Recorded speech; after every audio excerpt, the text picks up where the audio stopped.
রাষ্ট্র কাঠামো মেরামতের ৩১ দফা ও জনসম্পৃক্তি নিয়ে রংপুর ও বরিশাল বিভাগীয় প্রশিক্ষণ কর্মশালায় ভার্চুয়ালি যুক্ত হন বিএনপির ভারপ্রাপ্ত চেয়ারম্যান তারেক রহমান। আমার দুই বিভাগের জেলা পর্যায়ের বিএনপি সহ সকল অঙ্গ সহযোগী সংগঠনের সহকর্মীবৃন্দ, আসসালামু আলাইকুম। প্রধান অতিথির বক্তব্যে তিনি বলেন, সকল মানুষকে ঐক্যবদ্ধ করতে পারলেই দেশ পুনর্গঠন সম্ভব।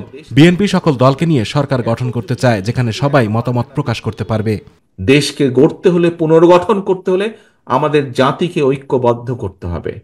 দলমত নির্বিশেষে মানুষকে ঐক্যবদ্ধ করতে হবে। যেভাবে আন্দোলনের সময় জুলাই আগস্ট মাসে যেভাবে দলমত নির্বিশেষে সবাই রাজপথে নেমে এসেছিলেন, ঠিক সেভাবেই আমাদেরকে দেশকে আবার পুনর্গঠন করতে হবে। তারেক রহমান বলেন, আওয়ামী লীগ ক্ষমতায় টিকে থাকার জন্য সব জায়গায় বিভেদ তৈরি করেছিল।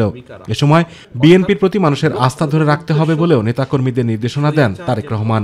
পলাতক স্বৈরাচার যেরকম ক্ষমতায় টিকে থাকার জন্য সব জায়গায় বিভেদ তৈরি করেছিল, সব জায়গায় বিভেদ তৈরি করে সমাজের ব্যালেন্স, দেশের ব্যালেন্সটাকে নষ্ট করে দিয়েছিল।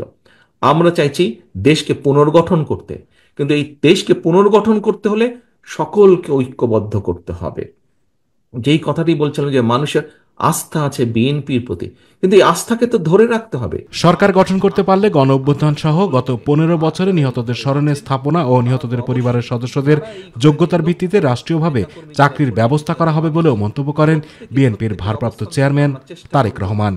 জনগণের যেই প্রত্যাশিত ভূমিকা আমাদের কাছে, সেই ভূমিকা যাতে আমরা রাখতে পারি, আমাদের কথাবার্তা, উঠা বসা, চলন বলনে যাতে কোনোভাবেই জনগণের আস্থাকে আঘাত না করে, আমরা সেই ব্যাপারে সচেতন থাকব, সেই ব্যাপারে সচেষ্ট থাকব। আতিকুর রহমান তিতাস, মাই টিভি। আমরা চেষ্টা করব আমাদের উপরে যেই দায়িত্ব